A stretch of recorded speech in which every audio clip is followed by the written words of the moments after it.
এ কেমন থাকা তোমার, থেকেও যেন না থাকার মতো।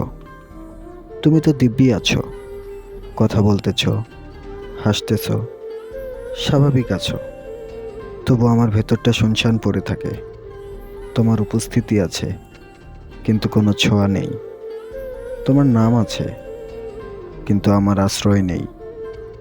হৃদয় জুড়ে যে হাহাকার জমে আছে, তার শব্দ কি তুমি একবারও শুনতে পাও, নাকি ইচ্ছে করে এড়িয়ে যাও আমার নীরব আর্তনাদ? এভাবে কি থাকা যায় একই আকাশের নিচে?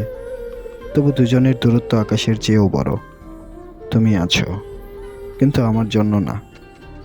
আমি আছি, কিন্তু তোমার ভেতরে না।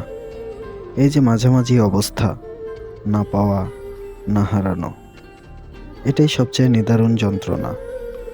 কখনো পুরোটা চলে গেলে হয়তো সহজ হতো, কিন্তু এভাবে থেকেও না থাকা, এটাই আমাদের হৃদয়ের দীর্ঘতম শাস্তি।